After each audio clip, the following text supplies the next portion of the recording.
یہ واقعہ امام جعفر صادق علیہ السلام اور ایک منکرین خدا کے بیچ میں ہے۔ سرزمین مصر میں عبد الملک نام کا ایک شخص رہتا تھا جس کے بیٹے کا نام عبداللہ تھا۔ اس بنا پر لوگ اسے ابو عبداللہ کہتے تھے۔ عبد الملک منکر خدا تھا اور اس کا یہ عقیدہ تھا کہ یہ دنیا خود بخود وجود میں آ گئی۔ اس نے یہ سن رکھا تھا کہ شیعوں کے چھٹے امام حضرت امام جعفر صادق علیہ السلام مدینہ میں رہتے ہیں، جس کی وجہ سے اس نے مدینہ کا قصد کیا تاکہ ان سے خداوند متعال کے بارے میں مناظرہ کرے۔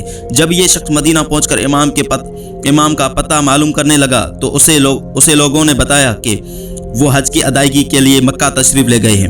وہ مکہ کی طرف روانہ ہوا۔ مکہ معظمہ پہنچ کر اس نے دیکھا کہ امام جعفر صادق علیہ السلام طواف میں مشغول ہیں۔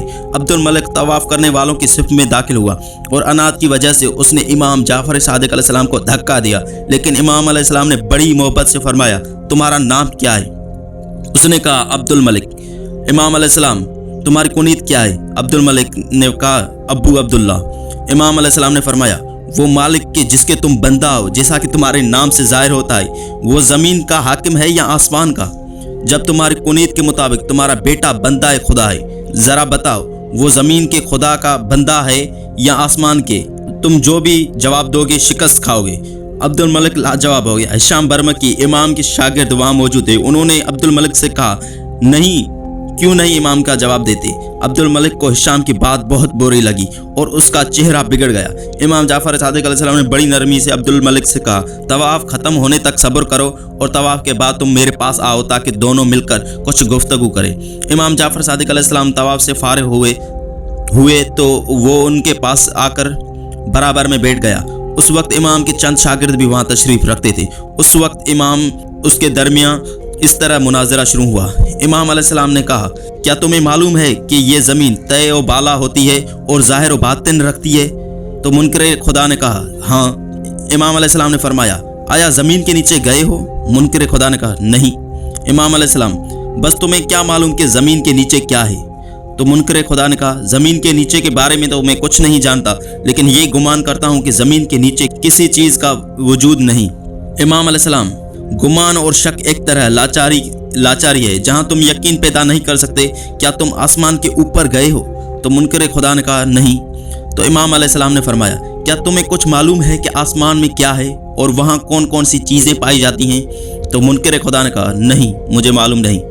امام علیہ السلام، عجیب ہے، نہ تم نے مشرق دیکھا ہے نہ مغرب دیکھا ہے، نہ زمین کے نیچے گئے ہو اور نہ آسمان کے اوپر گئے ہو تاکہ یہ معلوم کر سکو کہ وہاں کیا کیا ہے، اور اس جہل نادانی کے بعد بھی تم ان تمام چیزوں سے منکر ہو۔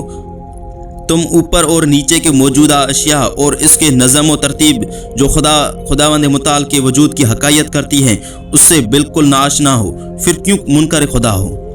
کیا کوئی عاقل شخص جس موضوع میں جاہل ہوتا ہے اس کا انکار کرتا ہے؟ تو منکر خدا نے کہا، آج تک مجھ سے کسی نے اس طرح کی بات نہیں کی۔ امام علیہ السلام نے فرمایا، غرض تم اس حقیقت پر شک کرتے ہو کہ آسمان کے اوپر اور زمین کے نیچے کچھ موجود ہی نہیں ہے؟ تو منکر خدا نے کہا، ہاں شاید اسی طرح ہے۔ اس طرح منکر خدا آہستہ آہستہ مرحلہ انکار سے شک و تردید کی مرحلہ تک پہنچا۔ امام علیہ السلام، جو شخص جاہل ہے وہ عالم کے لیے دلیل نہیں ہو سکتا۔ اے مصری برادر، میری بات سنو اور سمجھو، ہم خدا کے وجود کے بارے میں ہرگز شک کو نہیں کرتے۔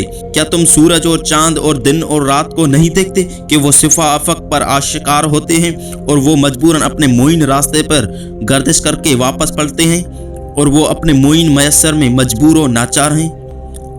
اب میں تم سے پوچھتا ہوں، اگر چاند سورج کے پاس گردش کرنے کی ذاتی قوت ہے تو وہ کیوں پلٹتے ہیں؟ اور اگر اپنے آپ کو مجبور نہیں سمجھتے ہیں تو کیوں رات دن نہیں ہو جاتی اور دن رات نہیں ہو جاتا ہے؟ اے مصری برادر، خدا کی قسم یہ چاند سورج اپنی گردش پر مجبور ہیں، اور جس نے ان کی گردش پر مجبور کیا ہے وہ ان سے زیادہ حکومت کا اہل اور بہترین حاکم ہے۔ تو منکر خدا نے کہا، سچ کہا۔ امام علیہ السلام، اے مصری برادر، تم یہ بتاؤ کہ تمہارا عقیدے کے مطابق اگر زمانہ کے ہاتھوں میں موجودات کے زمام ہیں اور وہی لوگوں کو لے جاتا ہے تو انہیں دوبارہ کیوں لوٹاتا، اور اگر لوٹا دیتا ہے تو پھر انہیں کیوں نہیں لے جاتا؟ اے مصری برادر، دنیا کی ہر چیز مجبور ہے، کیوں آسمان اوپر اور زمین نیچے واقع ہے؟ آسمان زمین پر کیوں نہیں گر پڑتا، یا زمین اپنی سطح سے بلند ہو کر آسمان سے کیوں چپک نہیں جاتی ہے، اور زمین کے تمام موجودہ اشیاء آسمان سے کیوں چپک نہیں جاتی ہیں؟ امام علیہ السلام کا مضبوط استدلال یہاں تک پہنچا تو عبد الملک کا شک ختم کر کے ایمان کی منزل میں آ پہنچا۔